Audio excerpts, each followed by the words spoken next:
All right, everyone. Hello, and welcome to the Four Round and Pound podcast. Your weekly. It's going to be weekly again, apparently, for the foreseeable future. Look into the wide, wacky, wonderful world of mixed martial arts. I am Robert Winfrey. I am your host, and I'd be very brief about this backstory. Apparently, my attempts to communicate with Jeff to set up the appropriate recording time this week got lost in the ether of Facebook Messenger. Not the first time that's happened to me, or the last, I imagine. So Jeff should be back next week. That's the plan. But stepping in on short notice, returning to the show for the first time in a while. 411 luminary, and currently in the midst of an expedition through the heavyweight history of boxing with Mark Radulich. Your friend and mine, the East Coast pugilist, Pat Mullen, is here. Pat, very nice to have you back. How are you doing? Rob, if there's anybody I'm happy to pinch hit for, it's you. I appreciate you. I really do. You're saving me from talking to myself again, and you're saving the poor listeners from having to listen to me drone on to myself again. So, always a pleasure to talk to you as well, sir. How are you? You keeping up okay? Not going crazy? Crazy's a state of mind, Rob. Yes, it is. All right, let's jump in. As a brief heads up, the UFC, I mentioned this on my kind of truncated show last week. We have UFC 249 coming this Saturday from the great city of Jacksonville, Florida, which is apparently, as far as the state goes, actively trying to suppress reports of corona deaths. Good on you, Florida. You keep on keeping on. But my somewhat reticence about the responsibility of the card going forward or not, the UFC has a procedure in place. Whether it's a good procedure or not, we will need kind of the acid test to confirm. They are under the auspices of the State Commission, and the Association of Ringside Physicians this last week relaxed their previous stance, which was we are not in a position to think it is ethical or safe to hold any combat sports under the current circumstances, to something more in line with what we're getting out of the UFC this time around. So they are being compliant. They are not running to Native American territory to try and host a show. And that's really all we can ask for. Somebody's going to wind up taking the dive first on this. And would I personally rather we wait until there's a more viable treatment for the disease in case something bad goes wrong? Yes, but I don't run a multi-million-dollar business where the financial pitfalls of this kind of delay, and I do want to talk about this in a minute, run to the tune of hundreds of millions of dollars. So I'm just a guy with a podcast. But anyway, UFC 249, we went over the bout order last week, but we'll go over it in more detail here. I've had some time to make some picks, to do a little bit of tape study, not as much as I'd like, but you can't have everything. All right, our main event for the interim lightweight title, because reasons. Tony Ferguson, a former interim champion himself, on one of the longest, if not the longest, winning streaks in UFC lightweight history, dating back to 2012 into the tune of 12 or 13 fights, is fighting everyone's favorite violence maniac that isn't Tony Ferguson, Justin Gaethje, who is himself on a 3-fight winning streak, has finished all 3 of his last opponents, has finished all 4 of his UFC wins. His only losses are to Eddie Alvarez and Dustin Poirier. The man is a bonus machine. Again, he is a certified hurricane of violence, meeting another hurricane of violence. It would just be the most MMA thing ever if the fight sucked, but I don't anticipate that. I don't like this fight in a vacuum. Well, sorry, in a vacuum, I couldn't oppose this fight. I don't like this fight as a real-world consequence because we are putting one of the most anticipated fights that the UFC could put together, arguably one of the most important fights, in the form of Tony versus Khabib, in jeopardy. Because Justin Gaethje is nobody's stepping stone. Pat, how do you see this one playing out? Because very quickly on my end, I'm picking Tony, but we're talking about the upper bound end of the deepest division in the sport.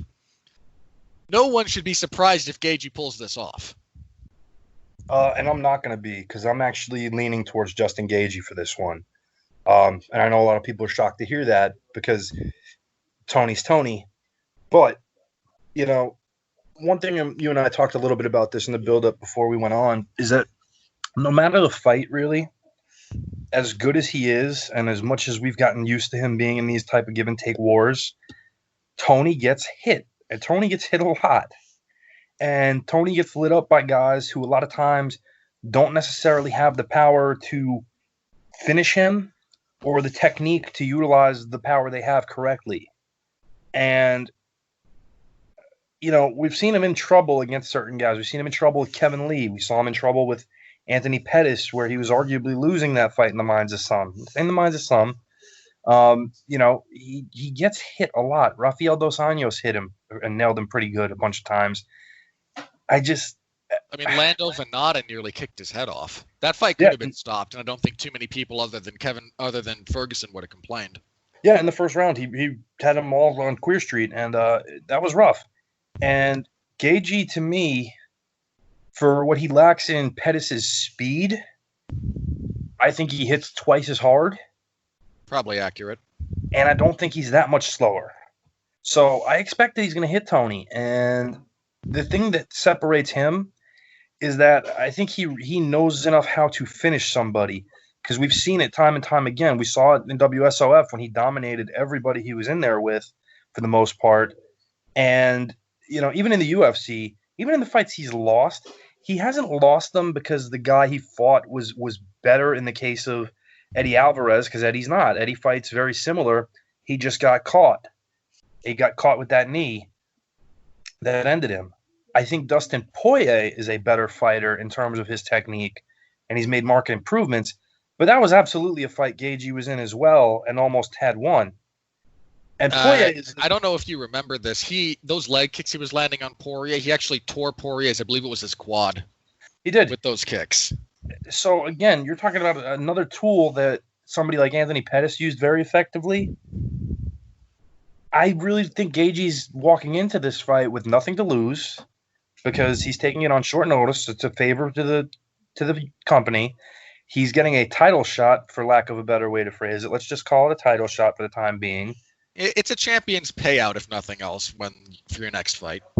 Yeah, and he's coming off of like a series of get-well fights, basically, where I think he's looked significantly better than he did upon his first UFC couple fights. You know, he looked really good when he fought Michael Johnson and came in and dominated like he was supposed to. He got caught by Eddie. He lost to Poirier, where there's no shame in that.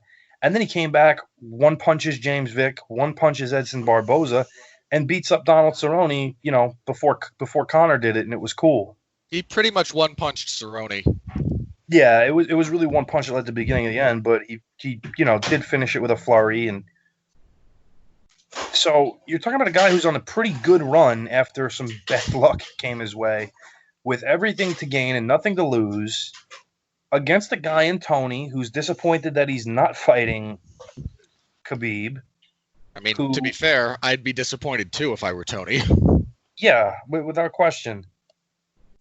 And again, like, I know he's been fighting and winning, but the level of opposition is not so much better than what we've seen Gaethje in there with. Let's be real. Okay? His last couple of fights, Ferguson had the Cerrone and the Pettis fights were his last two. Those are his last two. And no disrespect to those gentlemen, they're also on this card, and they're both luminaries of the division. But in 2018, 2019, Anthony Pettis and Donald Cerrone are not top 10 fighters. Correct. And again, you look at the time in between those fights, Pettis and Ferguson fought, and that was the latter part of 2018.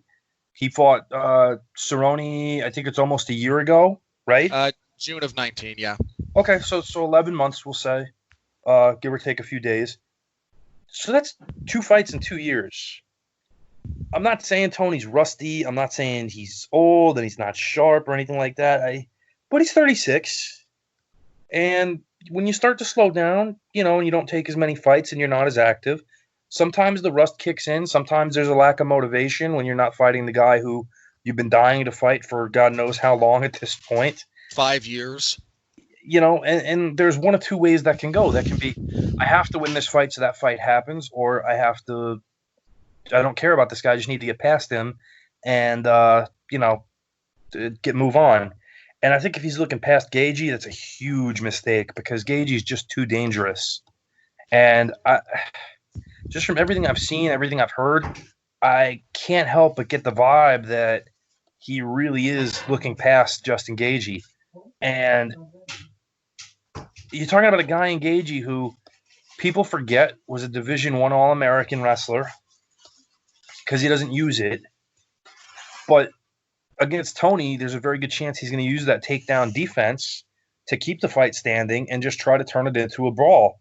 And if he does that, I like his odds. And I really feel like Tony is a guy who doesn't always fight a fight that's the best way for him to win, which we saw against Pettis, which we saw in the beginning against Venata. He's made these miracle comebacks, but you only have so many of those in you until it finally catches up with you when you meet the wrong guy. And I think if he tries to fight Gaethje like that, I think we're going to see Gaethje surprise everybody. Yeah, again, I'm picking Tony because I just do. I mean, I need a really compelling reason if I'm going to actually pick against Tony Ferguson. And while Gaethje offers compelling stats and compelling points in his favor, I'm not quite there yet. But I will say that, again, if Gaethje wins, I am not going to be surprised at all. You mentioned Tony's 36, and that's 36 with a fair bit of miles on you in terms of both wars you've been in. Again, some fights Tony goes out there and just blows a guy out of the water. Absolutely happens. But it seems like about every other fight, he's in a war. He's in some kind of knockdown, drag-out affair. I mean, again, he blew through Cerrone pretty much. I mean, the first round was loosely competitive, but he was never in any danger. Didn't really get tagged.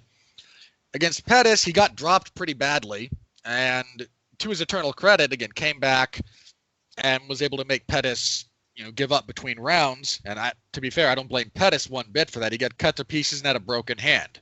Like, okay, you're done. No shame. The Kevin Lee fight, he lost the first round badly.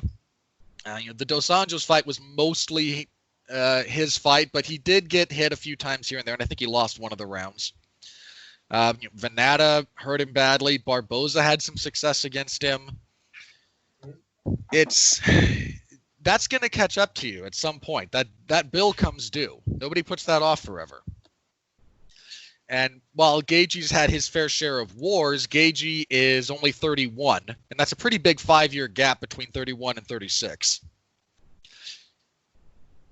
And Gaethje's changed his style over his last couple of fights. He's not the same head down, hands up, wade forward brawler that he used to be. Again, this is to his credit as well as his coaches, he's made some adjustments. And he's an incredibly dangerous fighter. Gaethje is, I think if you go by the UFCs and however much value you want to put on their punch machine, Gaethje is pound for pound the hardest puncher in the entire promotion. And I have no problem believing he's the hardest puncher at lightweight. There's plenty of evidence to support that. This is a very, very dangerous fight. And I think one way, I don't think it really matters who wins this fight. I think the UFC is going to go with Conor Khabib 2 for Khabib after this fight, regardless of who wins. And I say that because not only is there more money in Conor Khabib 2 than Khabib versus either of these two guys. That's just a financial reality. But whoever wins this fight, I have a really hard time seeing this fight be quick. It might, again, that's not impossible, but I think whoever comes through this is going to be beat to hell and is going to need time to recover.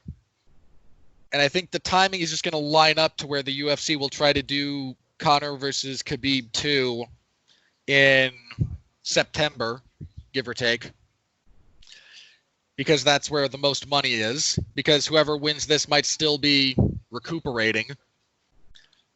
And because there is no contractual obligation for the UFC to give an interim champion the next shot at the undisputed champion.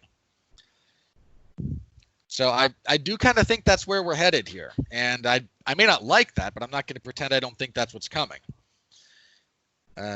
So, okay, just on that basis, you think I'm huff and glue here, Pat, about where the UFC's kind of eyes are as far as the future of lightweight goes for the rest of 2020? No, there's too much economic incentive to do Conor Khabib too, because, again, looking at it objectively, is there a chance Conor can turn that fight around and do something different? Yes, there is. Yeah. There are things he can do to win that fight. I think most of us are in the thought process that he probably doesn't win that fight. Probably not. And as a result of that, when that happens and he doesn't win, his Q rating goes down, and we know that, and he's not going to sell as many pay-per-views going forward at that point. On the off chance that he does win, then you have a mega fight, third fight in the works to get a ton of money out of at that point. So there's just too much incentive to not do that fight. And the funny thing is, you and I were talking about how if KG wins this, we may never get Tony and Khabib, unless Khabib and Conor were to fight and Conor were to beat Khabib. And as you mentioned that, I think even if Conor beats Khabib, they might do an immediate rematch for that. And just, look, for anyone out there who may not remember this, it's easy to kind of forget because there was a lot of screwiness around it. But Conor Khabib 1 is the most successful pay-per-view in the history of MMA. Full stop. That's it. That's the one. If you don't think the UFC is going to bend over backwards to try and run that back, you're not paying attention, especially when you consider the financial difficulties that Endeavor is facing right now. And before we move on to the rest of this card, I think that deserves a brief, and we'll keep it brief, sidebar. But something came out, I think, in the New York Post this last week about Endeavor's financial woes. They're going to be looking to lay off or just get rid of about a third of their workforce, which is a huge number. And one of their they own multiple properties, among them the UFC. They own, I think, the professional bull riding, PBR is theirs. They have a bunch of other stuff. But that they took on an enormous debt load when they bought the UFC, a deal that is... I'm not a financial guru, but they were advised against the terms of that deal twice by federal regulators. That deal has the potential to be one of those case studies that you teach in economics classes at university. Like, people study the AOL Time Warner merger for how bad it was. I think even if, I'm not saying Endeavor's going to go under, to be very clear about that. They're, however, going to go through a very transformative phase in the next 8 months. And I think you're going to be able to point, there's going to be a lot of smokescreen about how the pandemic did a lot of damage to them. And don't get me wrong, it's not a good thing. But that giant debt load they took on and the interest rate they have to pay out is a huge part of some of their financial burdens and woes. And I think if you want to study, an acquisition that is done to the detriment of the acquiring party, Endeavor's purchase of the UFC is one of those that you want to look at and go, here's what they did wrong. Here's how to avoid those steps. And I bring that up also because the UFC's... I've been speculating for the last couple of weeks that the reason the UFC wants to kick things into high gear is that there's some kind of language in their contract with ESPN that requires them to produce a certain number of events or they don't get paid. And some of the reporting seems to be backing up my speculation. I think the number that was tossed around was 42. The UFC has to produce 42 live events for the ESPN platforms over the course of 2020 to get the full amount to be paid the full amount that ESPN is contracted to pay them, which I believe is something to the tune of $600-700 million. That's a pretty giant incentive to not just turn the machine back over, but the UFC has to make up time. They lost 6 events. It means they have to make up 6 more weeks over the course of the remainder of the year. And that's not nothing. So that's the other reason I think Conor Khabib, too, is like the big light at the end of the tunnel for them financially, because that thing would be enormous. I don't know if it would be bigger than the first one, but I don't think it would be appreciably lower. And Endeavor needs infusions of cash, and a giant pay-per-view like Conor Khabib 2, that's where their eyes are.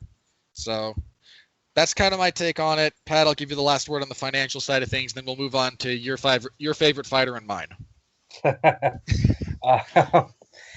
this point, the Endeavor process, the ESPN contract, there's a lot riding on what the UFC is able to do.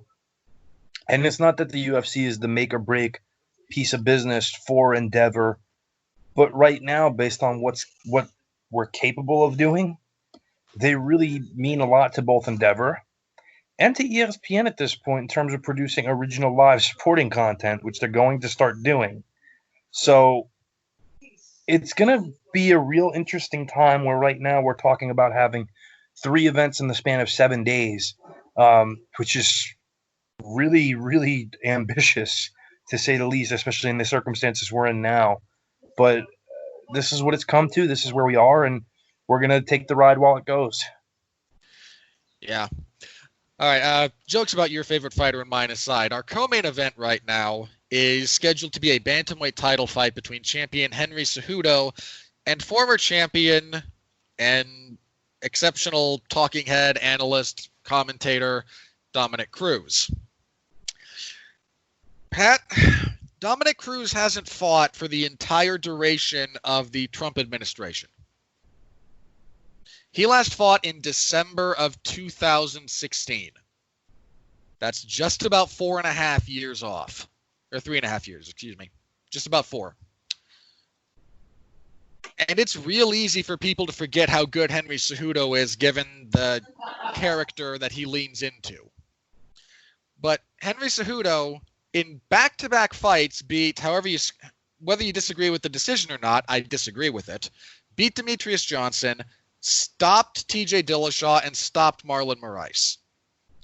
You're hard-pressed to find a better 3-fight stretch than that.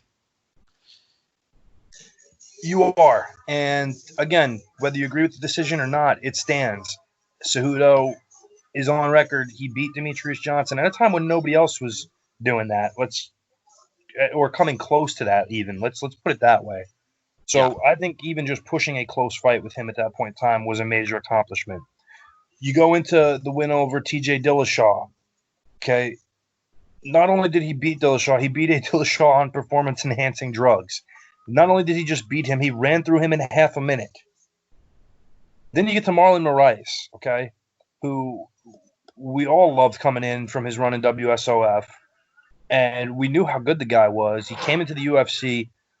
Again, whether it stands or not, he lost a very controversial decision to Rafael Assunção that we thought he won pretty clearly. But look at the names on his resume. John Dodson, UFC stalwart, former title challenger.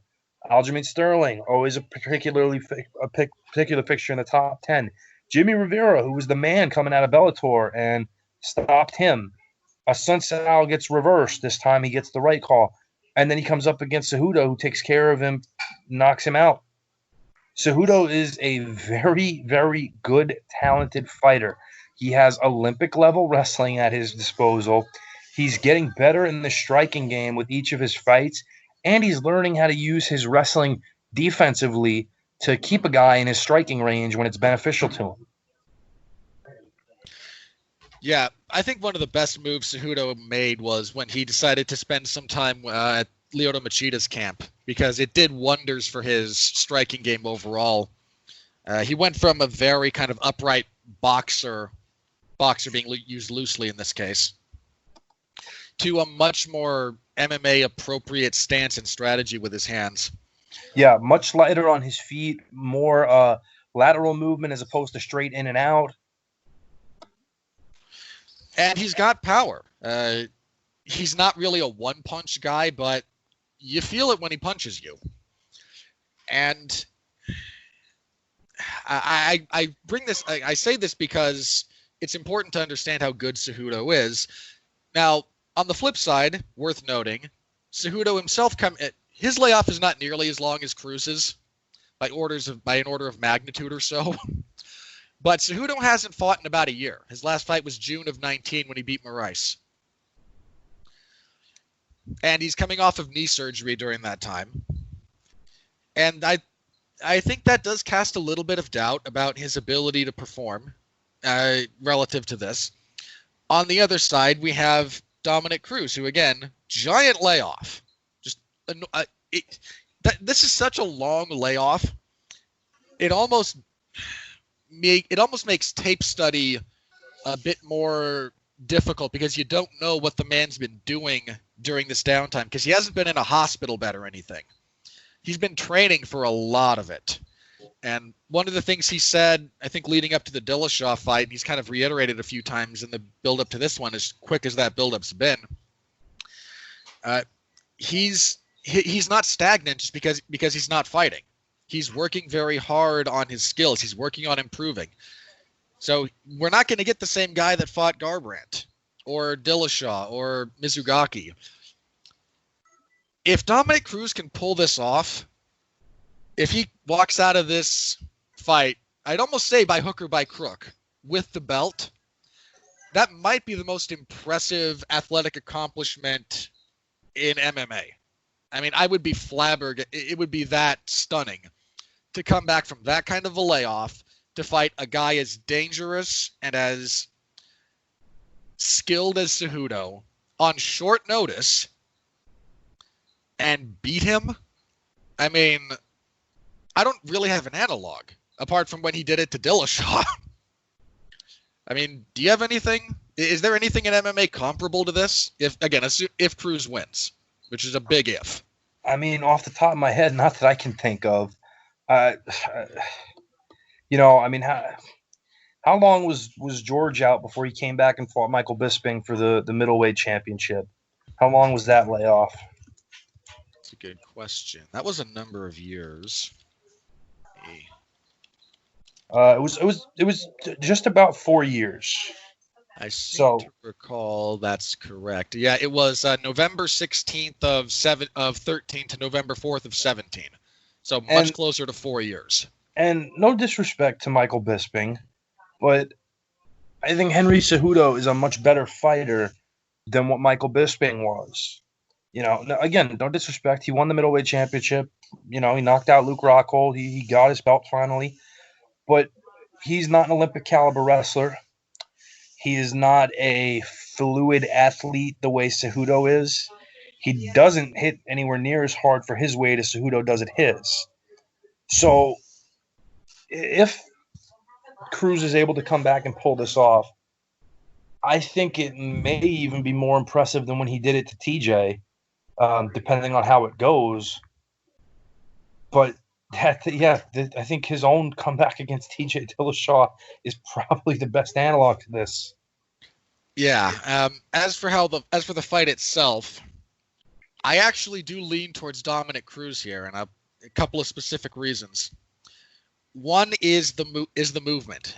Cejudo is not nearly as flat or as linear as he used to be. Very true. But the last guy he fought that was approximately as fleet-footed, as consistently fleet-footed as Dominick Cruz was Demetrius Johnson. And Johnson gave him fits anytime they were at distance, anytime they were moving. Now, Cruz doesn't fight the same way Demetrius Johnson does, but some of the same principles are at play. And for anyone potentially out there who's going to scream at me about the TJ Dillashaw fight, you clearly didn't listen to my Dominick Cruz skill study, because I talked a little bit about the difference in footwork and approach that Dillashaw has versus Cruz. Dillashaw likes to bait you into planting your feet, then he shifts, sets a superior angle, and makes you pay. But he's very much willing to be in the pocket. That's not really Cruz's game. As the type of punches that Cejudo landed on TJ are much less likely to land on Cruz, just because of how Cruz would choose to engage that scenario. Cejudo crashes forward into TJ. TJ makes a minor adjustment, tries to plant, and then re-engage. I don't think Cruz is going to be there for the engagement at all. I think that while Cejudo is the superior wrestler, if we're talking just about wrestling, by a wide margin, I mean, we're talking about Olympic gold medalist.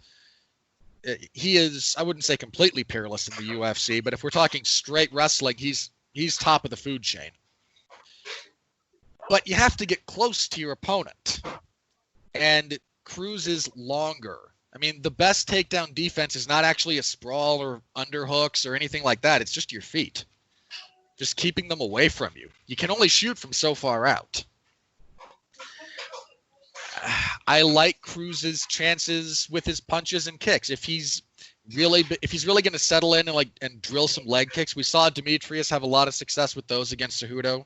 Yes, and the one thing with Dom is when he's on his game, it's almost impossible to guess if he's throwing a back end punch, or he's going to feint that and lead a leg kick in, or then just try to knee tap you. His varying of the offense is really excellent, and because of the stance switching, how capable he is of that, you're really playing a guessing game if you're trying to lean back and counter, which is why it's so disadvantageous to do that. And the other thing that Cruz's style tends to remove is Henry Cejudo's most dangerous weapon, his headbutt. I say that with a touch of facetiousness, but there is some truth to it. Henry Cejudo, one of the things Cejudo does, anytime someone looks to close distance on him, he doesn't move. He sets his feet, he hunches his shoulders, and drops his head, so your head runs into the top of his. This is a very old technique in boxing where it's illegal. Doesn't get called as much as it should if the other guy runs into you. Evander Holyfield was a master of I think it's called the cheeky nodder, if you're of the British persuasion. Watch the fights between Holyfield and Tyson. Evander just ducks his head, and when Tyson lunges in, Tyson runs his forehead or his eyes onto the top of Evander's head. It very rapidly dissuades Tyson from lunging in like he's used to. And Henry Cejudo does that a lot. That is not nearly as effective against someone who moves the way Cruz does and who avoids the pocket like he does. So, again, I'm leaning towards Cruz, but I don't know. I mean, again, with the layoff for both guys, the caliber of competitor that Cejudo is, the caliber of competitor that Cruz is, the way they match up stylistically, there's a lot of X factors about what each man may have added to their game since we've last seen them. So, I don't know. Again, I lean Cruz, but I won't be shocked if Cejudo wins. And if Cejudo does, that's even on that massive layoff, that's a big feather in his cap. Yeah, I would agree. I mean, at the moment, I am favoring Dom because it seems that he's finally healthy, which is a big if when it comes to him, unfortunately. And if that's the case, he does everything that Cejudo has had trouble with and hasn't really shown the ability to truly overcome. And I always tend to lean towards that, especially when the person doing it is the best I've seen at it, which in the case of a healthy Dominick Cruz is who that is. For Cejudo to win, you've got to apply not just pressure, because Dom is able to really deal with that well. You've got to apply intelligent pressure the way Cody Garbrandt did, where Cody could get inside, mix a quick combination up, make Dom miss, and then counter and step out of the pocket and make Dom have to pursue him at that point to try to get points back. If Cejudo can do that, he can win. But you're talking about, in Cody, a guy who fought a perfect fight against Dom, and a fight where allegedly Dom was not able to train properly because he had plantar fasciitis to the point where it required surgery after the fight. You're also dealing with, in Garbrandt, a guy who comes from a camp that has spent – there is no camp that has spent more time and more energy studying and trying to figure out how to beat Dominick Cruz than Team Alpha Male. Yeah, and again, part of that is a lot of time invested into that. Now you're talking a short notice distance where it's going to be even harder to me to prepare for a style like Dom's than a style like Cejudo's. Well, And especially considering that Cejudo's original opponent for this date was going to be Jose Aldo. A completely different style than what he would have seen. Yeah. And if you think while Dominic has been sitting ringside doing commentary, he hasn't been sizing these guys up as he's seen them, you're very, very misinformed. Yeah, so I'm looking forward to that. I said, I think a couple of weeks ago, or it might have been just last week, one of my issues with this fight is that I think it sets us up for a really bad season of bantamweight action going forward. I think if Cejudo wins, they'll try to rebook the Aldo fight. Now, some of this is dependent on travel restrictions and the state of the world. There are a lot of what the UFC is going to be doing going forward is patched together with duct tape and bubble gum, just with who's available, with who's willing, with which states might shut down, with which ones might open up. I mean, look, we might get through these next 3 cards, and then Florida goes, yeah, no, and then the UFC has to try and find another location. I'm not saying they can't. I'm saying there's a lot of moving parts. But I think they'll try to rebook the Aldo fight. I think the UFC might be deferential to Frankie Edgar and let him jump the line. Because why not? And I think by the time we get through the year of 2020, say Cejudo fights 2 more times, big if, we're already halfway through the year. But if you do get 3 fights out of him this year, I think you're going to get Aldo next, assuming that's even remotely feasible. And then I think they'll try some other form of, aging celebrity personality instead of one of the 3 guys that should be fighting for the belt. 3 or 4, depending on how much you want to think of certain wins. And then come 2021 or so, first quarter, TJ Dillashaw comes back. And the UFC is really high on Sean O'Malley, who, if he continues to fight the way he's fighting, and hey, I'm not the biggest fan. He actually looked pretty good in his last fight. And I'm not going to pretend that the UFC isn't high on him either. High being the operative word. Fair enough. But I think just at this point in time, if you're Aljamain Sterling or Peter Yan specifically, I mean, Yan signed to fight Moraes. I don't know if that's going to happen or not. I mean, if it does, great fight. Yan should be fighting for the belt, in my opinion, but the world is what it is. So that's kind of my gripe with the making of this fight. I think if Cruz wins, they might do a Cejudo rematch, depending on how he wins. So I can see that. I think if you're a top 3 or 4 bantamweight right now, the next 8 months suck. Because you're going to be fighting killers, if you're fighting at all, instead of fighting for the belt, while a parade of past their prime guys get shots. Because money... I think I saw it on Twitter. The UFC right now at bantamweight is applying money fight logic to people who have never been documented to draw money. Which is an odd thing, but it seems to be what they're doing. Yeah, I mean, as much as I love Dom Cruz, he's not exactly Conor McGregor. Yeah, ditto. I hold Cruz in incredibly high esteem, but I'm not sure his commercial value is... I'm not sure what his commercial value is, in all honesty. I've never really gone in depth on that. Anyway, those are our top 2 fights. Next up, we have a heavyweight fight, because yay. Francis Ngannou, who has been... You're not allergic, are you? Have you seen pictures of Francis lately?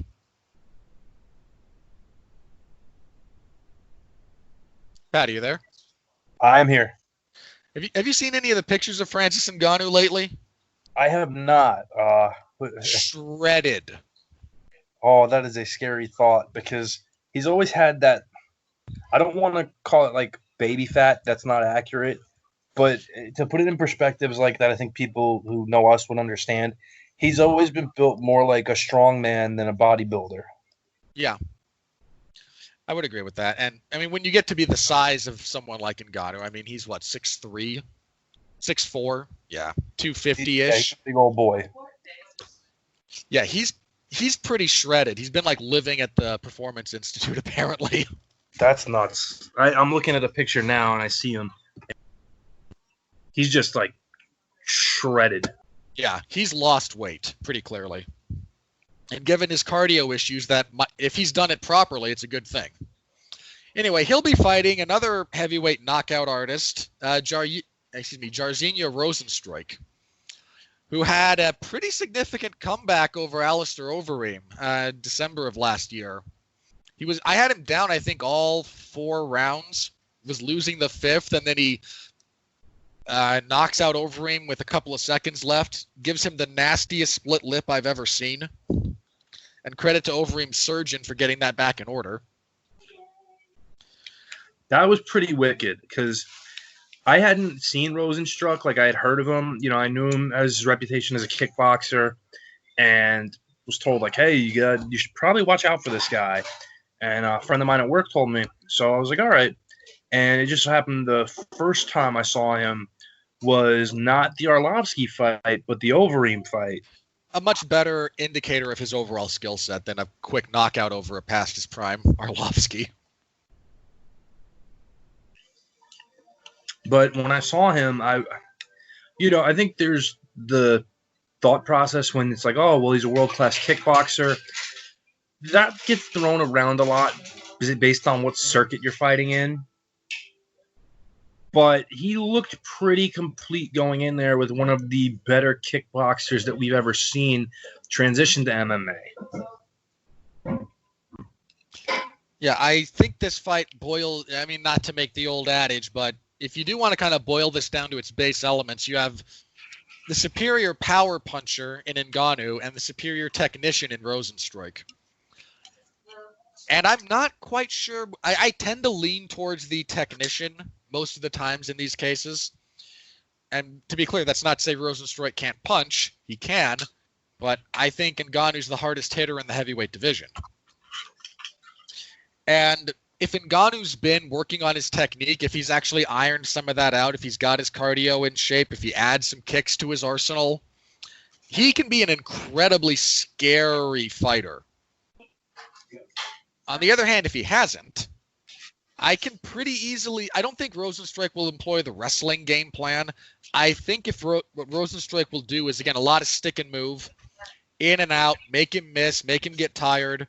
A little bit like what Stipe did in the first round of their fight, which featured very little wrestling. He had a couple of shots that were there to keep Francis honest, but it was more about getting him to waste energy swinging and missing. I think Rozenstruik will probably try to replicate that because going toe-to-toe with a big power puncher like Ngannou is not a good idea, and Rozenstruik's a smart enough fighter to know that. So I'm going to lean towards Rozenstruik right now, but I'm not going to be shocked if he walks into something. I mean, Ngannou has that kind of power. I think what's beneficial to Ngannou is that this is a 3-round fight. It's going to give him more opportunity to go all out and not have to worry about the back end of the fight. Whereas, let's say if this was taking place on an ESPN card, this is very likely the main event, and it's scheduled for 5 rounds. This was supposed to be the main event of their show in Portland Yes. or Columbus, one of the two. I think it was the Portland show, which again would have been a 5-round fight, which to me on paper would favor Rozenstruik. Because, again, he's the better conditioned striker of the two in terms of looking for that. Like in Ngannou, and I know he's gotten better and he's worked himself into much better shape. You're still talking about a guy who lost the decision to Derek Lewis, who, again, is not exactly known for his outstanding stamina. So, based on his improved conditioning and the tear he's been on, we haven't seen his cardio tested. Because he's run through Curtis Blades, Cain Velasquez, and Junior Dos Santos all in short order.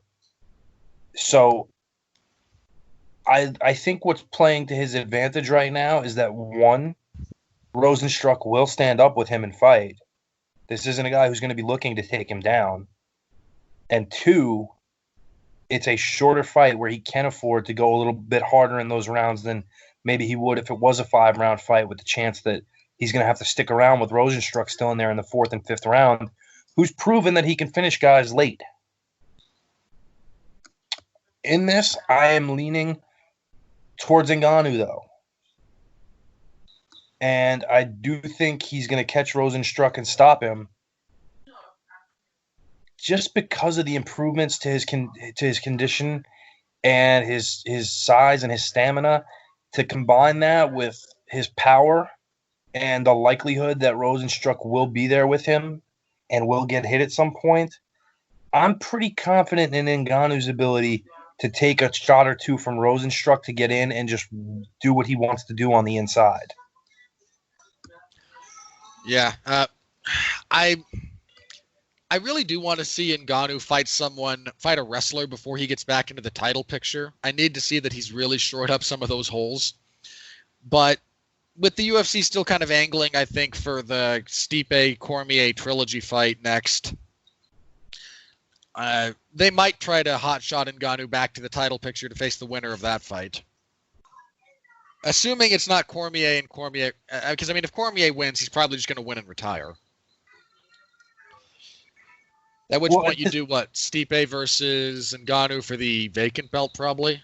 I would say it'd be Stipe versus the winner of this, more than likely. Yeah. The winner of this fight is probably your next title challenger, one way or the other. All right, at featherweight, we have a fight between Jeremy Stephens and Calvin Kattar. Not a bad fight, actually. I picked Kattar without too much hesitation here. He's the superior technician. And while Jeremy Stephens has worked a lot to improve aspects of his game over the last few years, he still struggles with people who don't fight him in an accommodating fashion. And I don't think Kattar will accommodate him. And if you don't fight Stephens in a manner that benefits him, he struggles to force you to do so and tends to just not win those fights. Rob, who is it they both have a loss to? Is it Magomed Yeah, they've both lost to Zabit. And I think that's their one common opponent in recent memory, right? Let's see. Kattar in the UFC has fought Fili, Burgos, Moicano, Fishgold, Lamas, and Zabit. I think Stephens fought Moicano as well, and they both lost to Moicano as well, would be the other one. Okay. Yeah, I remember yes, it was like a split with Moicano and Stephens, if I'm not mistaken. A stupid split, but yes. Yes. So the thing with Jeremy, and we talked about this when I was regularly contributing at one point, he's a guy who's always going to be that high-level gatekeeper. But even then, it looks like he started to slip from that role based on, the loss to Aldo. There's no shame in that, and we saw that coming when it happened. Magomed kind of proved he's the real deal by beating Jeremy the way he did. And that was, that's just about a year ago, if not longer. And then he had the 2 fights with Jair Rodriguez where, there was the eye poke, and then he lost a pretty clear decision to him, even though it was a great fight. But he started slipping. For the record, that the fight with Rodriguez, that was actually a fight. Yair should have been thanking his lucky stars. That was only a 3-round fight. Yeah, because he faded badly in that 3rd round, and Jeremy put it on him in those that last minute or so. Yeah, it was about the last 90 seconds of the round where he really came on, and just it was too little, too late. But Jeremy goes on these win-loss kind of binges. I don't think he's going on the winning side of this one. I think Kattar, his striking is very good. He's very technical. And we've seen it, like when he stopped Lamas, that was a real good exhibition of what he could do when he's on. I don't think he'll necessarily stop Jeremy, but I just think he's better equipped. I think his Thai boxing is really good. I think Jeremy is going to really, probably more than anything, look for one shot at a time against him. and that's going to open up opportunities for kicks and combinations from Qatar that will score and allow him to get out of Jeremy's range. Because Qatar, I think, is significantly taller than Jeremy, is he not? Qatar is 5'11". Stevens is 5'8.5". So Yeah. So there's a significant range advantage here for Qatar that I think he's going to be crazy not to take advantage of. And I would be very, very shocked to not see him working a lot of leg kicks and push kicks just to maintain that distance and probably take a pretty, I don't want to say pretty wide points decision, but pretty clear points decision over Jeremy, just based on how their styles break down. And the fact that I think Qatar is just, I think he's got more in the tank at this point. Jeremy's had a fair share of pretty give and take fights. And again, I think he's starting to slow down and is seeing kind of the end of his career a little more clear than the beginning. Yeah, I'd agree with that. All right, and kicking off the main card, this is the fight that I don't think should be on the main card. Yeah, nobody does. Oh God. For those of you that don't necessarily that may not understand this, yeah, ESPN likes Greg Hardy. I don't know why, but they do. We have a heavyweight fight between Greg Hardy and Jorgen De Castro. You have a guy in Greg Hardy who has one win in the UFC. Just one. I think he's like 1-2 with one no contest. And that no contest came about because he and his corner, he is 2-2 with one no contest. He has 8 fights, and Jorgen De Castro is, I think, 4-0 and has one win in the UFC. I mean, who can be excited about this, in all seriousness? Anybody? Spousal Anybody abusers. out there? That's literally the only thing I can think of. I care nothing about this fight. I hope Hardy gets knocked out. I actually like De Castro's chances. He's got a heck of a right hand. Good. I hope he lands it, and I hope it renders Hardy unconscious for quite some time. Yeah, I don't have any. The less we say about this idiot, the better. I don't. I actually am gonna pick De Castro, but it's low-level heavyweight MMA. Flip a coin, and then don't watch. And then we can talk about 3 or 4 more fights that probably should be on the main card instead of this. Yeah, pretty much any of the next 4 fights. It does bear mentioning. This is a stacked card, with 2 exceptions. There are 2 fights on this entire event I could do without. One's Hardy and De Castro. The other is curtain jerking the entire event, and we'll get to it. But next up, a rematch between Donald Cerrone and Anthony Pettis, kicking off, main eventing our preliminary portion. Pat, these two are basically the same fighters they were when they fought each other in 2013, I think. Let's see when that fight happened. Yeah, 13. In January. So a little over 7 years ago, these two first met. And Anthony Pettis proceeded to liver kick Donald Cerrone into the fetal position, then go on to win the UFC title. Cerrone went on to eventually fight for the belt, lose it, and then continue being the cowboy. I'm struggling to see why this fight goes any differently than their first. The only thing Cerrone's really done in the interim to improve his game technically is add an intercepting knee strike when people try to close distance on him, and Pettis isn't really a distance closer. I mean, they're both a lot more worn down than they were their first time they fought. I mean, who couldn't be after 7 years and injuries and fights and training and all of it? I think if Cerrone gets his win back, I won't be terribly shocked, but I tend to think that Pettis still has enough flashes of the old dynamic ability that it's going to give Cerrone problems because Cerrone is still the same kind of march forward, get induced into leg kicks, straight punches with my elbows flared out fighter that he was all that time ago.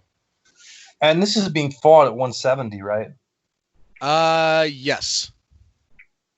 I actually think that benefits Pettis at this point because he's just had so much difficulty with making that 155-pound limit that even though he's not a natural welterweight, I feel like it's a better fit for him right now because it's not killing him to make 170 the way it did at 55. And that was visible in certain performances of his. I think his last fight where he got choked out, it really seemed to matter. So, yeah, I'm picking Pettis. This is, once again, Donald Cerrone's 5th fight in 12 months, give or take a couple of days, I think, in this instance. For the record, Cerrone's last 5 opponents are, we count this as 5, Al Iaquinta, who he beat, the loss to Ferguson, the loss to Gaethje, the loss to Conor, and now the fight with Pettis. Because the Iaquinta fight was May 4th of 19. This is May 9th. So, yeah, 5 fights in about 12 months. Which is both completely almost normal for Cowboy as well as it pertains to his schedule, and a little bit absurd to try and maintain. Like, you don't see the elite fighters fighting at that pace for a reason. Yeah, because they're not suicidal. For the record, Cerrone's come out and said that he wants to live in his RV and fight on all of the next 3 cards. Which he'd do. He would absolutely do it. And if they were on Indian land, the UFC would let him. So anyway, there's that.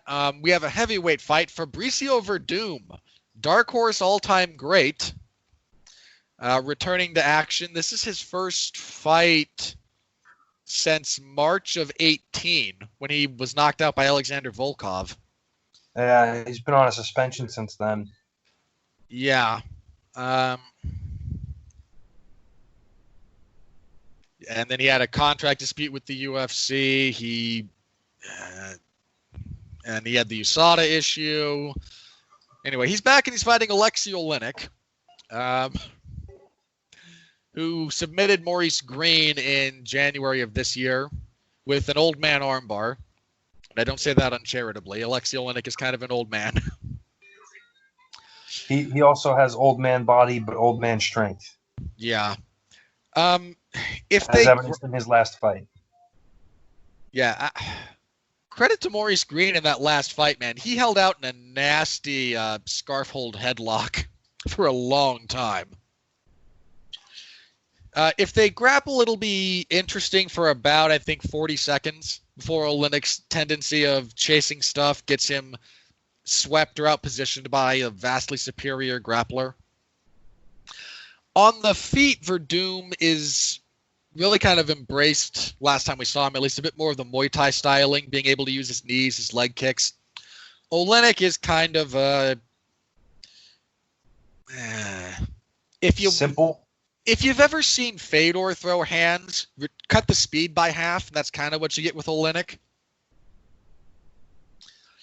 I'm picking Verdum here, but, I just kind of look forward to this one being a fun heavyweight affair in contrast to at least one other heavyweight fight on this card.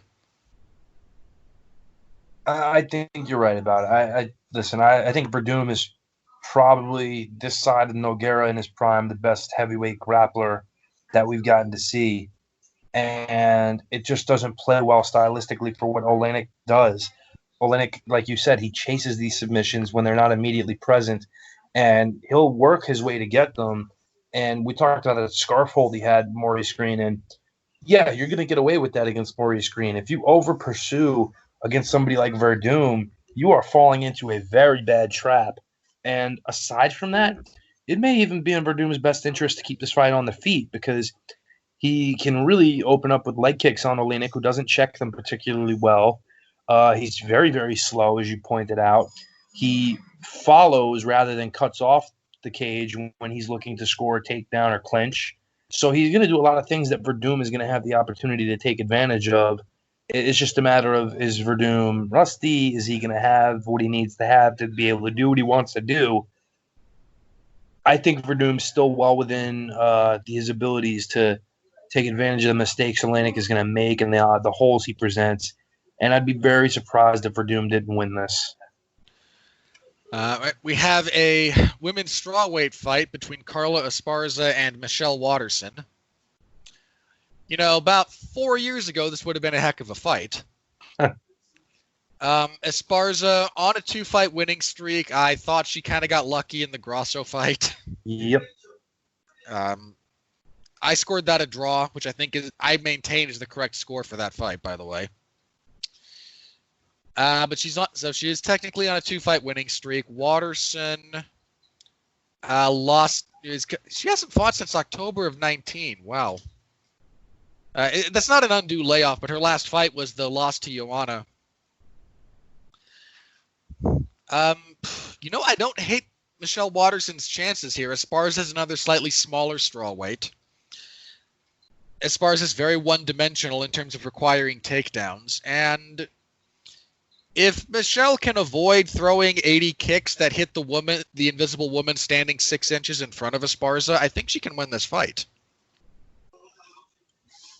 Yeah, I think she's had a couple of fights leading into this that got her back on track in terms of doing what she should be doing.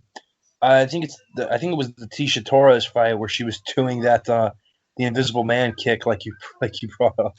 Oh, she did it to Joanna a lot too. Yeah, and it cost her in a different way in that fight. The way it cost her against Tisha is how Carla could potentially exploit it and beat her, where she doesn't get to set her feet in time and gets held victim to a takedown and then held because Carla doesn't really offer much beyond that. Whereas when she did it with Joanna, she was eating very hard counter strikes and getting lit up on the feet pretty badly. But if you look at Michelle's fights prior to Joanna and after Torres, you have the win over Kovacevic, the win over Felice Herrig, and the win over Courtney Casey, where in each of those fights she did pretty much what she wanted her to do if you were in her corner. And particularly against Kovacevic, she looked very good. So going into this fight with Esparza, she's really looking at one thing that Carla's going to want to do. Carla's going to want to wrestle her. Carla's going to want to clinch. She's going to want to make it ugly. And as long as Michelle uses her footwork and controls the distance between, she's probably going to be able to catch Carla coming in every time because Carla's not particularly crafty about disguising her attempts with strikes. And even doing that, she's going to have to play the striking game with Michelle, who's infinitely better at it. All right, and at middleweight, okay, this is a fight that is buried on this card, but it's a great fight. It's a weird one. It's a weird one, though. I mean, it's got Uriah Hall in it. Of course, it's weird. Uriah Hall is fighting the alligator Jacare Souza. Again, it's kind of a weird one. Hall's on a 2-fight winning streak. His decision win over Shoeface was I think I scored it for him, but it was a close fight. And I think Jacare's last fight was the loss to Blachowicz, and God, that fight sucked. Before that, he had the loss to Hermanson. That was really a surprising loss for Jacare. So his age finally seems to be catching up to him, and you have a very explosive, dynamic opponent in Hall. I think if Souza is smart for the first 3 minutes, he gets the clinch, gets the takedown, and submits Uriah Hall because Jacare on the mat is still one of the best in the world.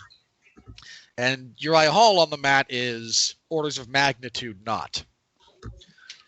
But the longer this stays on the feet, Hall, again, has power and has proven to be a very, very dynamic striker. So I'm going to pick Jacare, but if he's really, really hit the downswing of his career, Hall could end him very quickly. I actually like Hall in this fight.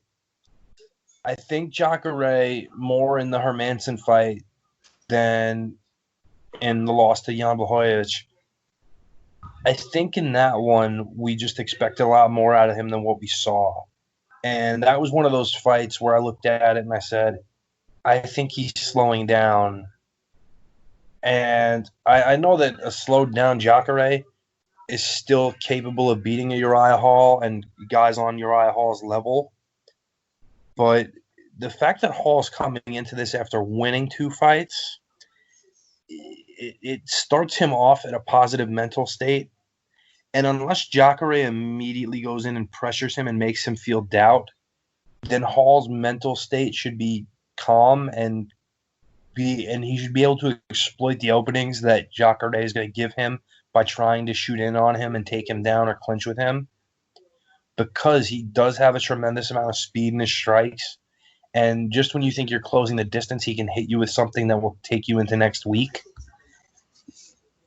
I think that's likely what we're going to see here. It's certainly not impossible for Jacare to get in, get the clinch, pressure, make Hall uncomfortable, and make him doubt himself immediately. But if he doesn't and he allows Hall to build any confidence, I don't like his odds. I agree with that. All right, then on the early prelims, we have another rematch. This time one I'm not opposed to. Vicente Luque and Nico Price in a battle of, once again, Florida men. Poor Luque, man. That guy went on he has one of the better UFC records you'll find. And he was barely in the top 15 when he fought Stephen Thompson, which was ridiculous. He should have been a top 10 guy. Because that fight with Thompson came on the back of a 6-fight winning streak, 5 of which were finishes, one of which was over Nico Price. And then he just ran into a guy in Thompson who stylistically gave him fits. And even then, it's not like he was completely unsuccessful in that fight. Thompson's hung around in the pocket a bit too long on a couple of occasions and got hit. And then you have, one of the weirdest fighters you'll ever see in Nico Price, who is coming off of that absolutely brutal up-kick knockout over James Vick.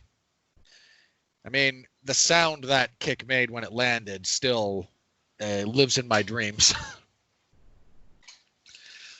I have a hard time seeing this go all that differently than their first fight, which Luque won via Darce. I think it was Darce. Yep. On the feet, it's a little bit interesting because while Luque is good, Price is wild and has power, and Luque, can be hit.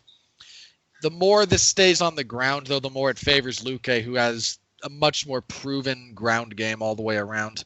So I'm going to favor Luque again, but if Florida man Price pulls it out, I will not be shocked. He's just one of those guys.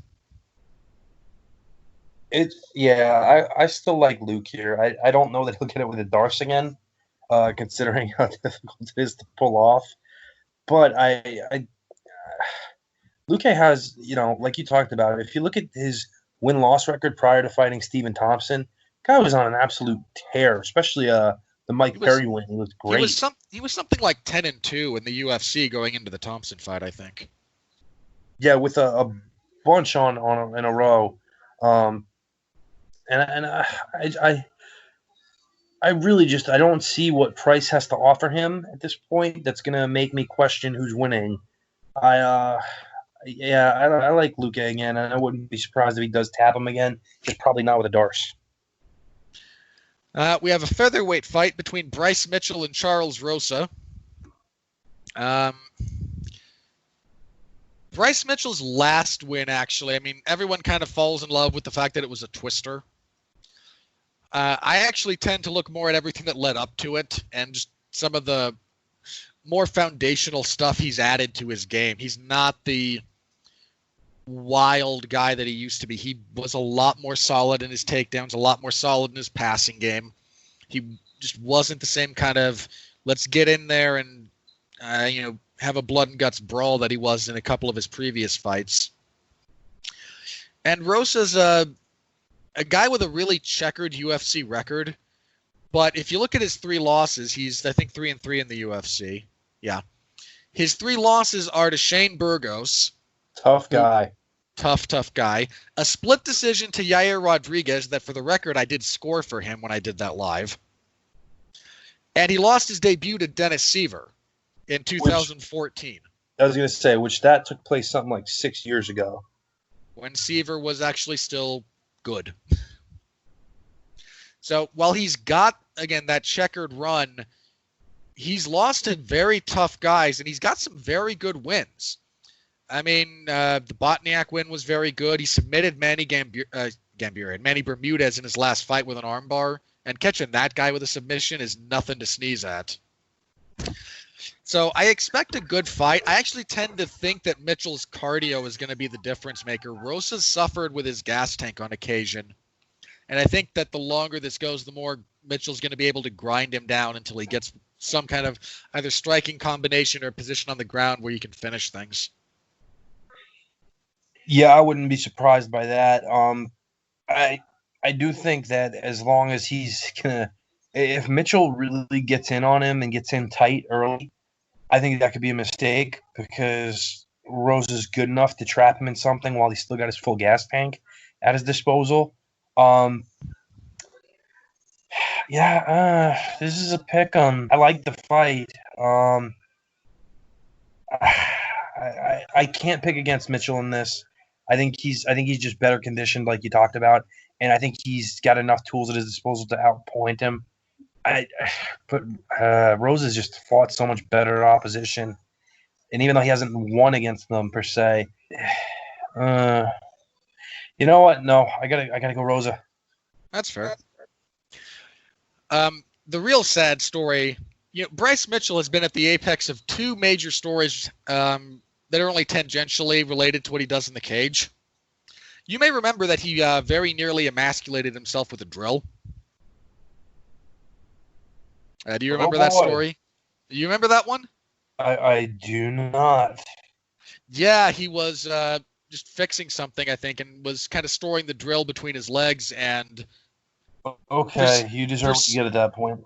Well, for some reason, decided to point the torque towards his.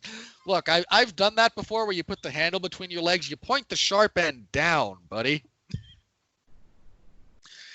Yeah, and then he also exposed the utter ineptitude of Reebok designers. I don't know if you followed this one, but the man has been calling for camo shorts that he could wear to the octagon for his last 3 fights. No. Yeah, he has. And apparently the design that Reebok sent over was not so much camo as tie-dye.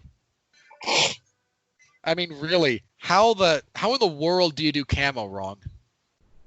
And if anything to offset it, you picked tie-dye. Yeah. And for the record, I'm putting off talking about the last fight because I hate it. But kicking off the main card, Ryan Spann will fight Sam Alvey. Yeah, poor Sam. I think he's done. Sam Alvey, ladies and gentlemen, who in his last 6 fights has gone 2-4. The wins being a 1 knockout over Marcin Prachnio, who was 2 and done in the UFC, and a split decision win over John Vellante in 2018. That was one of the worst fights you'll ever see. That was a bad fight. I think in 2018 I just gave John Vellante the second over, on my year-end awards for 2018 when I did Worst Fighter of the Year. The second place was just John Vellante. It was second or third. Because he had 3 fights that year that were all on the list, and it was just not fair to some of those other fights. But Alvey's on a 3-fight losing streak. He got TKO'd by Little Nog in 2018, if you want to know how done Sam Alvey is. Ran into a legitimate up-and-comer in Jimmy Crute and got kind of blown out of the water. Then complained about the stoppage. And then lost a decision to Klidson Abreu in his last fight. Sam Alvey has been one of the most unappealing fighters to watch consistently for his last, 8-10 fights. Yeah, and that's a shame because it was the opposite at one point in time. There was a period of time when when he very much could induce people into walking into his power, and it was actually interesting to watch how he would do it. Then he ran into Derek Brunson. Then he had a fight with Elias Theodorou that existed. Then he had a good run. He submitted Eric Spicely. He knocked out Kevin Casey, and then it started. Then the Alex Nicholson fight. Then the Nate Marquardt fight. And if you can't finish Nate Marquardt in 2017, I don't know what to tell you. Then the loss to Latest. Then he beat Rashad Evans via split decision, and boy, that fight sucked. It was not good. It's just not. It's just not. His game has been figured out, basically. I think. Yeah, don't walk into his left hand. On the other hand, we have Ryan Spann, who's on a 6-7 fight winning streak. Including a win over Little Nog. Including a stoppage win over Little Nog. He submitted Devin Clark in his last fight. I like Spann here. I hope it ends quickly because I don't want to deal with watching Sam Alvey fight. I just don't. Yeah, I'd be very surprised if Spann does not win this one in short order. Followed by Sam Alvey turning red while yelling at the referee. Yeah, Sam, I love you, but you've been in some rough fights lately, and I don't mean for you, I mean for me. And I think your UFC Cinderella story is kind of coming to an end, buddy. All right. That is the card for UFC 249, which I will be covering in the MMA Zone of 411 Mania on Saturday. All right. Real quick, I suppose, if you had to guess, how well do you think this does financially? I know there's been a lot of talk about how sports-starved the populace is with the pandemic going on. The reality is, though, there's not a lot of evidence to suggest that's true. The last event the UFC ran, which was right before everything started shutting down, had no competition in the sports department for broadcast and did the lowest ratings of any event the UFC has done on ESPN. Now, we're dealing here with not something that is cobbled together. I know, didn't the NBA try to do like a horse competition? Yeah, and it didn't go as well as they planned because it wasn't well organized. The same thing right now. They're doing they're having MLB players play the video game MLB The Show in like a tournament style format. Yeah. So, question being, this is a real card, top to bottom. This is two of the best lightweights in the world, but if you're not in the MMA, you don't have to be a full-on hardcore fan to know who Tony Ferguson and Justin Gaethje are, but you have to be pretty invested in the sport to really kind of get up for that fight. So how well do you think this does on pay-per-view? I honestly think it's going to do good numbers. I'm not saying it's going to break any records or anything. I'd be very shocked if it did less than 400,000 buys. Well, we are talking how they have to kind of. Are you talking straight 400,000 buys or the rough equivalent thereof under the old pay-per-view structure? Under the old pay-per-view structure. Okay. I think that's probably about right then. I think it's going to do well. I think, one, fight fans as a whole are starved for something, and the card they put together is actually very appealing. I mean, there's a lot of people that I work with who are just starved for any kind of live sport in particular, who are looking forward to it just because it's something. And I think right now we're just all in that mode of we need something to do. Hey, this is something. Let's get together and watch this. And it'll actually turn out being pretty good, mind you, based on what the cards are.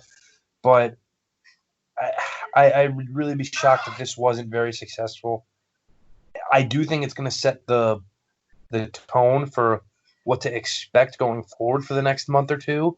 And depending on how some people react to the no crowd and how it's produced is going to significantly affect the next, 2-3 shows that they're going to do as far as making a pay-per-view out of them versus the regular ESPN or ESPN Plus cards.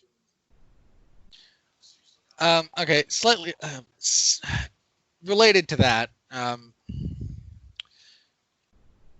the bar, it's really hard to kind of get a real handle on some of the numbers for events, because the UFC does try to aggregate pay-per-views that are purchased by establishments. So how do you think the lack of, there are people who won't buy an event but will go out to a bar or a Buffalo Wild Wings or a what have you and watch an event there?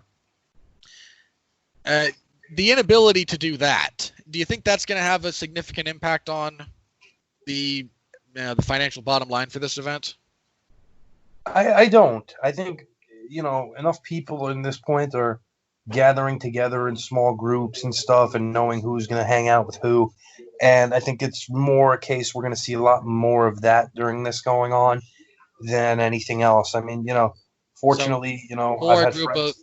More a group of like 10 people in a house as opposed to 30 people at a bar. Yeah, I even as few as 5, something like that. I think it's just kind of the norm for what we're going to be looking at for this. Okay, and last thing, I suppose, do you think the unemployment factors into this? Because, we are at, 30 million people or so more out of work? Do you think the fact that the UFC is charging, $60 for this in addition to it being behind a paywall to begin with? Considering people are on unemployment or making more than I am working my job, no. Fair enough. All right, so again, we'll be covering that this coming Saturday, and then next week we'll have a full review of that event. Need my clock, because I had that down for a minute. Okay. The UFC also this week, Dana White announced the bout orders for the next couple of events. So in addition to the pay-per-view, on the 13th of May, that Wednesday, we're not going to go into detail on these, but we do have the bout. We do have the cards, so I'm going to read them very briefly. The Wednesday card is designed to punish anyone who watches it. Good Lord. Main event is the Anthony Smith versus Glover Teixeira fight. That was supposed to main event the Nebraska card. That's a good fight. Ben Rothwell will fight Ovince St. Preux at heavyweight. Ovince St. Preux going up to heavyweight because who cares? Alexander Hernandez and Drew Dober will fight. Not a bad fight. Ricky Simone and Ray Borg could be fun, assuming Borg doesn't miss weight again. Carl Robertson and Marvin Vettori is a solid enough fight. Then the prelims, Andrei Arlovsky and Felipe Lins. Why are they trying to keep Arlovsky around by giving him cans? I can't figure it out. Okay, in fairness, his opponent is not a total can. In fact, he won the 2018 PFL heavyweight tournament. In his last 2 fights, defeating Jared Rosholt and Josh Copeland, so somewhat known quantities there. Had a decent enough run in Bellator, too. Nothing great, but still. At lightweight, Michael Johnson is fighting. Okay, I have to relay this to you in case you haven't seen it. Did you see the post from the UFC Reddit about how? Okay, there was someone who posted that the person to finally beat Khabib will be a black man because Khabib hasn't fought a black man yet. When someone pointed out Michael Johnson, there was another response, I assume facetiously, that said not black enough. The UFC's Reddit, guys. To be fair, he's beaten Tony. Michael Johnson has, yeah. Anyway, Johnson's fighting Thiago Moises. Sijara Eubanks will fight Sarah Morris. And Hunter Azure will fight Brian Kelleher. And Chase Sherman versus Isaac Villanueva is on there somewhere. Chase Sherman cutting down to light heavyweight.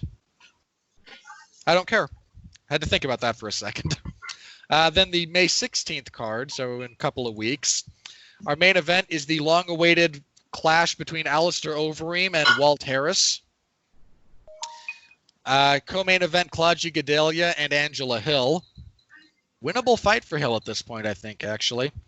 For some reason, Edson Barboza is cutting to featherweight. What? Oh. Yeah. I mean, look, I get that the man is only 1-4 in his last 5, But those losses are to Khabib, Kevin Lee, Justin Gaethje, and then a split decision to Paul Felder that I thought he won. But he's trying his hand at featherweight, and he will meet Dynamite Dan Ige.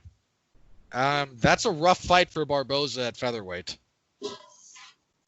There's a middleweight fight between Eric Anders and Krzysztof Yatko. If Eric Anders were at... he's another guy with a lot of potential, but who can't seem to put it together. Featherweight fight between everyone's favorite featherweight, Song Yadong, and Marlon Vera. Song coming off of that draw with Cody Stamann. Best to man, I think, actually. And then, I actually like Vera there. Then the prelims, such as they are right now, Anthony Hernandez versus Kevin Holland. Mike Davis versus Giga Chikadze. That's not a bad fight. I kind of like Giga. Courtney Casey versus Mauro Romero Barella. Darren Elkins versus Nate Landwehr. Oh, God. Darren Elkins and Nate Sorry, that just hit me. You can't pack two more, crazy white people together than those two. Oh, man.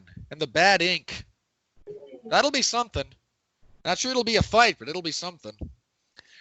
And at heavyweight, we have a couple of, I believe, debutantes. No, I think Don Tail has fought in the UFC before. Rodrigo Nascimento and Dontail Mays. So that's what we currently have for that event. That will be, again, the 16th of May. And, yeah. So next week, we'll have a review of 249 and a preview of both of those shows. But we did actually get cards for them, so that's what we got right now. Pat, off the top of your head, any of those stand out to you as being interesting?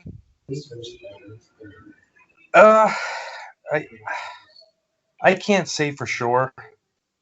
It's really kind of just throwing some stuff out there and seeing what sticks in the wall.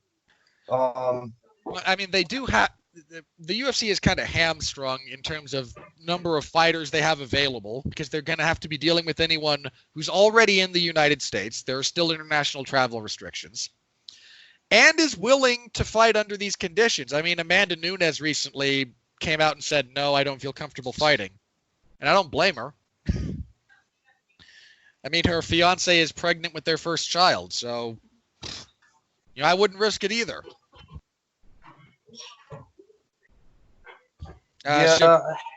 So again, they're working with a real skeleton crew here as far as what they can put forward to the consumer.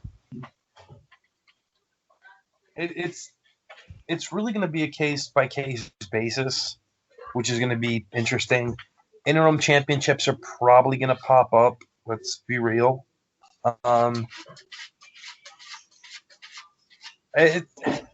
It's really going to – they almost have to kind of ignore a lot of the pre-existing things that happened prior to this and basically work with what they have and just pull that as the promotion for right now. Yeah, that's kind of where they are. And again, they need to make up the 6 events that they have lost. So I imagine a lot of regional talent is going to get a temporary bump to the UFC.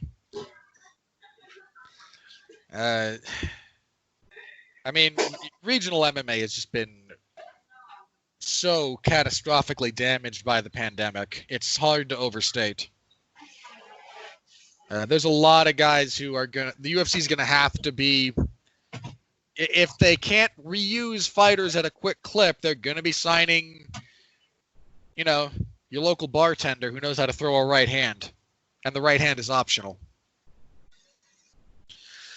So, anyway, that's kind of where we are right now. The UFC has tentatively scheduled the event after Harrison Overeem for the 23rd, but we don't currently have a venue or location.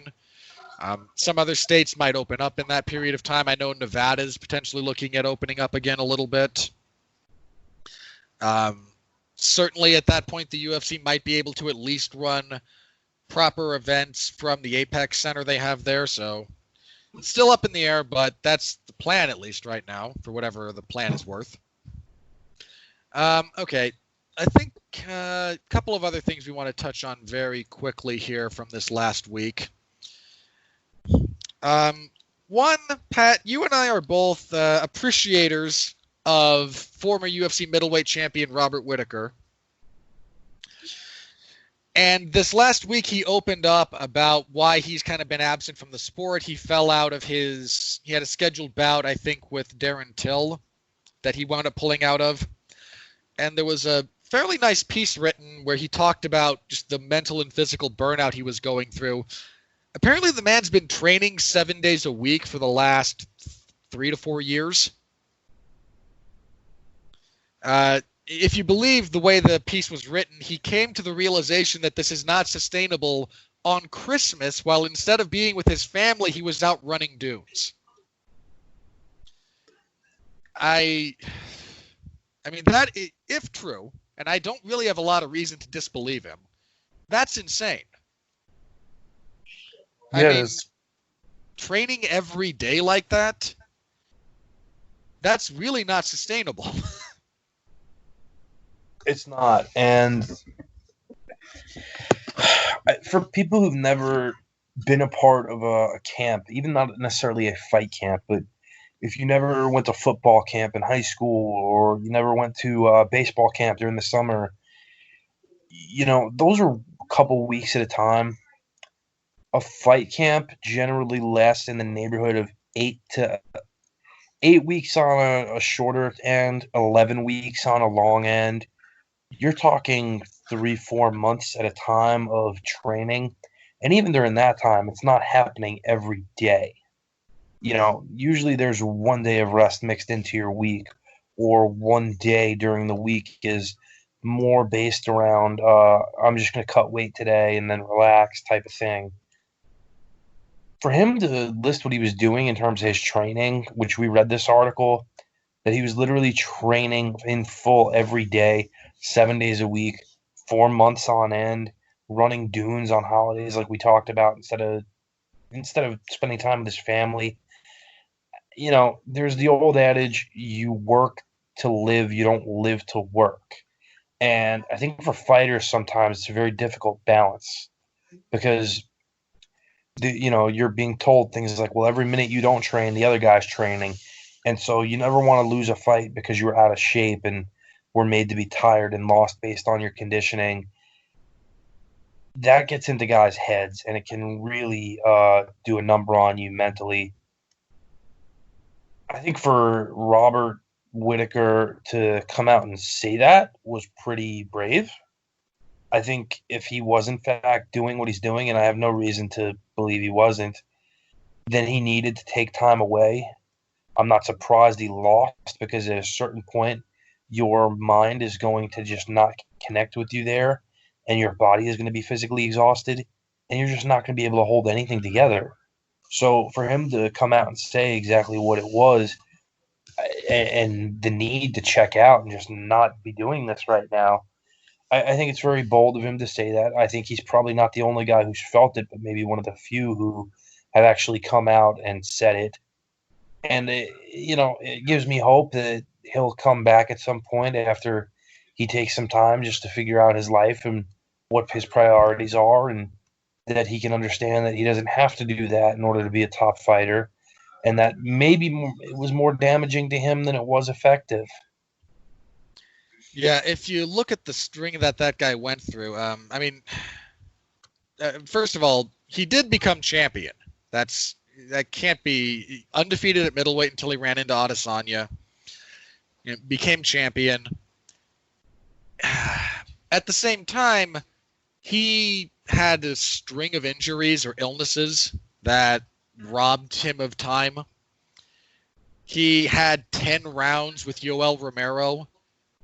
Both of those fights, of which are pretty crazy wars. The first one a bit more of a technical war. The second what is there to say about the second fight between Whittaker and Romero? It's an all-time great. That all adds up. That all takes a toll. And the unfortunate thing about fighting, one, there's no off season, which is a big deal. Two, it's really hard to fine-tune the process. because it has to be in tune with every individual. You know, some people couldn't do what Whittaker did for even half that period of time before they would have fallen apart or gone, no, I can't keep doing this in any sort of meaningful way. Whittaker could maintain it and did succeed at the very highest level. It's just, again, it's not really sustainable, and trying to fine tune that for each individual is a process. And, for a long time with Whittaker, it was winning and he was succeeding. So if it ain't broke, don't fix it. Well, sometimes the breaking manifests differently. And, Whittaker's one of the few guys in the sport, I think, who is appropriately self-aware of what he's doing, what the cost is, and what the cost-benefit analysis is.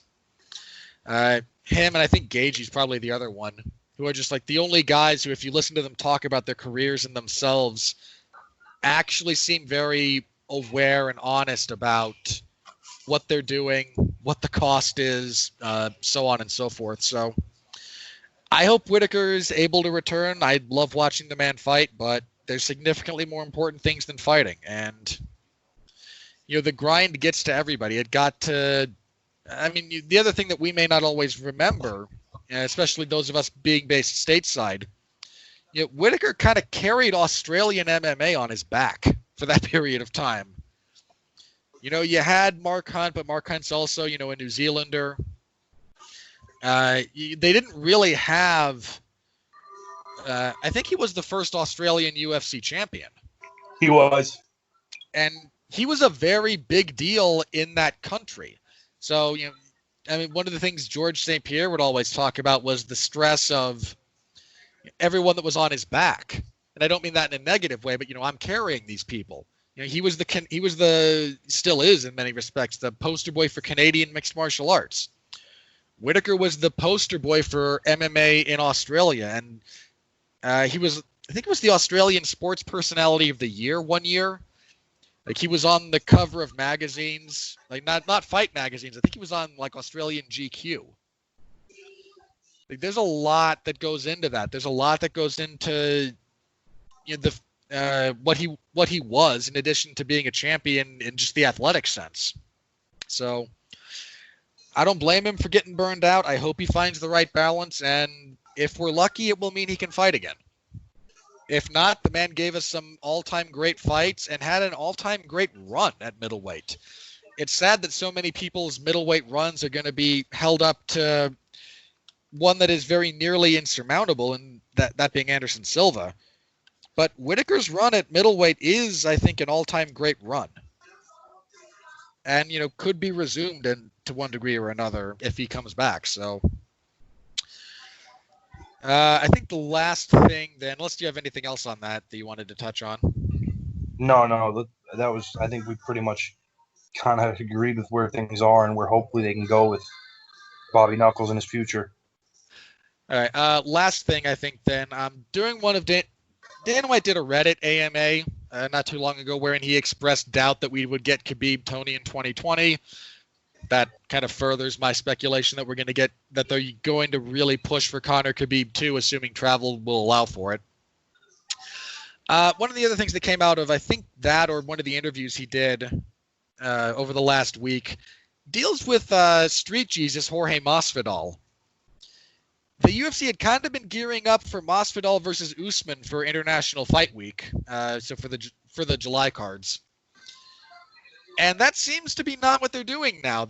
White said that they're looking at different options for Masvidal as opposed to Kamaru Usman being immediately next for him. So Pat, I have to ask you, if his next fight is not against Conor McGregor, and if it's not against Conor McGregor, I don't really care personally. Like, Masvidal should be getting either a payday against Conor or a title shot. My opinion. Is it kind of Conor or bust for him if it's not Usman? Because he can do that at welterweight and not actually hurt Khabib versus Conor at lightweight, I think. I would think it would have to be. The two fights you talk about with that are what we've said. Either Usman for International Fight Week, which if it could be pulled off, great. If not, it ends up looking like Conor. The payday would be tremendous, obviously. Depending on his contract status, but I assume Masvidal. At this point, I think Masvidal's renegotiated, so he probably does. He might get pay-per-view points at this point.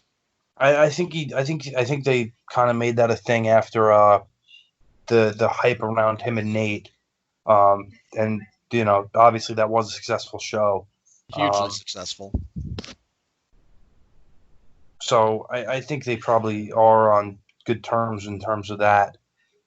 If not, if you can't put Usman together, you can't put Conor together. Anything is going to be a disappointment. I mean, who are you looking at realistically next? Possibly Colby, which again, epic trash talk and probably would sell a lot. And so maybe there's a chance he can redeem himself with some pay-per-view points, but it's not going to do what it would do with Conor, and it's not for the belt against Usman. And those are the two big knocks against that fight.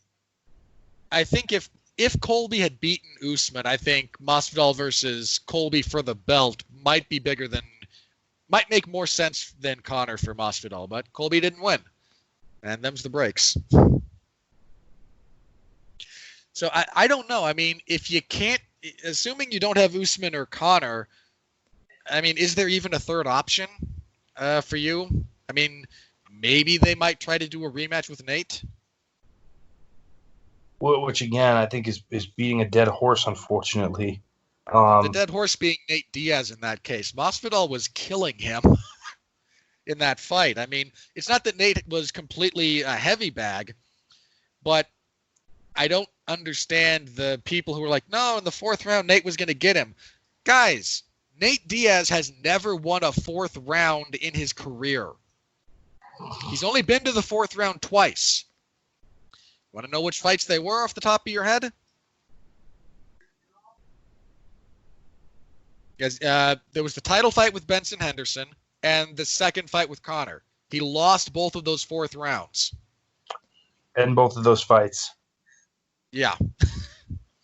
So I've never really understood Nate was on the verge of a comeback. I mean, and anyone giving the doctor crap about those cuts on Nate, no, that was a perfectly acceptable stoppage, in my opinion. I don't know. I don't think I heard your opinion on that. How were you on that stoppage? Did you think it was maybe a little bit safety, overly cautious on the doctor's part? For me, he was losing every round of the fight, including the last round prior to the stoppage, which, yes, he performed somewhat better in, but still lost the round and was still taking shots he didn't need to take.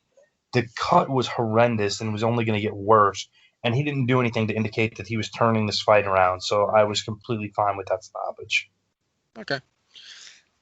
For me, it was a combination of the one big cut that everyone saw, but there was another one under his eye that was actually like trending up to meet it. And if those two cuts connect at that point, half of your face is hanging off. So, yeah, I don't know what Masvidal, I don't know what it would be if it's not Conor and if it's not Usman for Masvidal next. I really don't. So, I don't know. I mean, look, I hope Jorge gets paid. That's really all I hope for that guy. He's a great fighter. I like watching him fight. And I hope he gets, more than he deserves because he's been wildly undercompensated to this point. I think that was all the major news. Let me check Twitter one more time on the off chance something crazy broke. I don't think anything new is broken, so I suppose that means we should be getting into plugs here. So, Pat, you and Mark have been on a wide, wacky, wonderful odyssey through heavyweight boxing. I've been enjoying that series a great deal thus far, so what do you got to plug? Yeah, go ahead and check out my heavyweight history with Mark Radulich. We are breaking down the history of heavyweight championship boxing. one champion at a time, sometimes multiple champions at a time. Upcoming, we have just covered the first reign of Cassius Clay, aka Muhammad Ali, and his journey into exile. So, what our next two episodes will cover, one episode is going to be about the 1968 WBA heavyweight elimination tournament that featured the WBA's, well, not their top 8 ranked heavyweights, but their ranked 2 through 9 heavyweights, because their number 1 heavyweight elected not to participate in said tournament. His name was Joe Frazier, and he fought for a different title that we'll cover on an episode following that. But we're also going to cover one of the tournament fights as a watch along for this episode. We're going to be watching along to Jerry Quarry and Thad Spencer from the semifinals of the tournament. And we're going to cover the 8 men, the 6 fights that took place, and how the WBA crowned their recognized champion in the wake of Muhammad Ali's exile. All right. Let's see. As for myself, I've mentioned this the last couple of shows. I've done a couple of tape study career retrospectives on a few fighters. I did one for Dominick Cruz a few weeks ago. I did one for Shogun Rua more recently. So feel free to listen to those. Mark asked me to do one on Josh Barnett, and I was going to oblige. Such an interesting one. He is a really interesting fighter. Like, he's one of the ugliest fighters you'll ever see, and I don't mean cosmetically. I mean, he fights ugly. But he got so much out of it. And some of the ways that he shored up his style, that he tweaked it depending on which camp he was with. The difference in his kind of approach to fighting from when he was at AMC Pancration to when he was with not Billy Robinson. He did study a little under Robinson, but crap, who's his lead corner right now? Carl something or other. You're talking about Carl Gotch?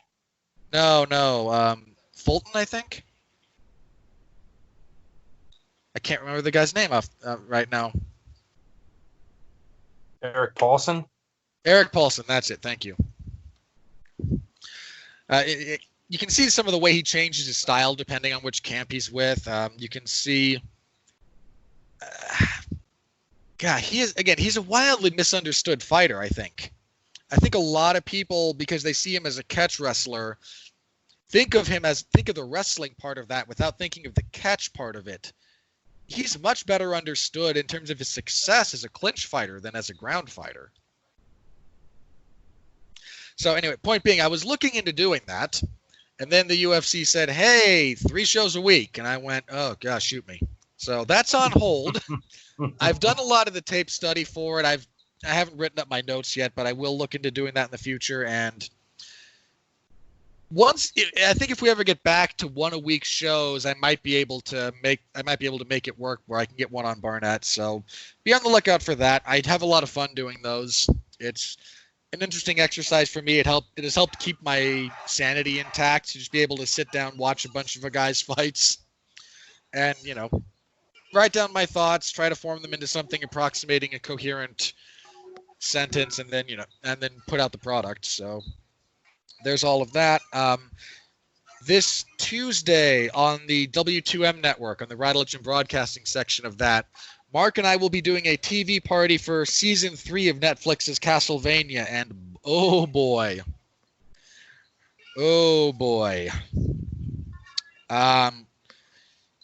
Yeah. Mark and I were both fairly complimentary of season 2, all things considered. We're going to pull this thing out, stake it to the ground, and let the sun shine onto it for season 3. That was awful. I mean, I know you, Pat, were one of the guys who went, no, season 2 sucked. I didn't watch season 2. I hated season 1, and that was all I needed. Fair enough. Again, you can listen to Mark and I review season 2, where we are, again, fairly complimentary, I think. This season is awful. As a brief preview of my thoughts, it's 10 episodes long. It did not need half of those. It falls in love with its own dialogue, which is not all that great.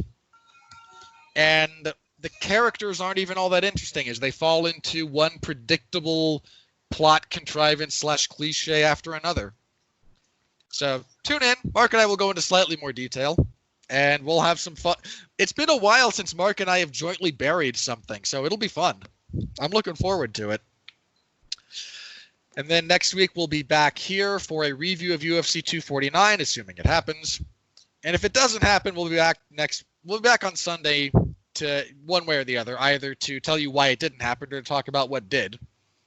And we'll have a double preview for the 2 upcoming fight nights. And again, plan is for Jeff to be back for that, so we can all look forward to talking to Jeff again. I haven't had a chance to talk with him for a while, and I do kind of miss it.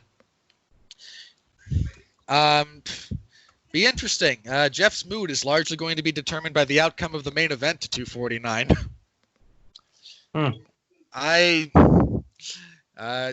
Jeff's a big Tony Ferguson fan, and I don't blame him. Tony's an awesome fighter.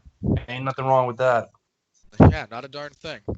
But if Gaethje knocks him out, it'll be interesting. All right. So on that note, I believe we're done here. Sorry. The other thing you can listen to Pat do, speaking of TV parties, Pat and Mark got together to talk about everyone's favorite professional wrestler that they forget exists on occasion, The Big Show, and his Netflix sitcom. So you can listen to them review that, where they are complimentary. We did do a show about The Big Show. WWE's deal with Netflix, I promise this will be brief, is that going to wind up being the high watermark? Because they've got these like loose developmental projects that they have. I think they have a show that just came out about some kid who, with the power of a magical mask, becomes a member of the NXT roster. They've got something starring Roman Reigns coming down the pike, which is just a terrible idea. The main event is very skippable, other than it has Keith Lee in a substantial role, which I like. Oh, Keith Lee is pretty awesome. So, question is, do you think The Big Show is going to wind up being the high watermark for WWE's Netflix involvement? Yeah, 100%, because it's not going beyond what it's supposed to be, and that's the difference. All right. So anyway, that's our thoughts on that. That's everything for me. Be back here next week. Thank you all very much. It's nice to kind of be back in the swing of normalcy. Pat, it's been entirely too long since we've had a podcast together. I'm very grateful to you for pinch hitting on short notice, and you're always welcome here. So thank you very much again. You are always appreciated, as is your insight. Many thanks to the invite to come on. It was a blast. Until next time, everybody, thank you all again. Feel free to like us on whatever your podcasting medium of choice happens to be. YouTube. If you're on there, give us a like, comment, subscribe. Help us out with the algorithm. Always appreciate you guys. Apple Podcasts, Google Play, Pandora. I don't know. Wherever we are, we're on all of them, I'm pretty sure. So give us a like. You can subscribe. You can give us reviews if you're so inclined. I'm happy to take constructive criticism. We'll be back again next week. Thank you all. Stay safe out there as always, and continue to be well, be safe, and behave.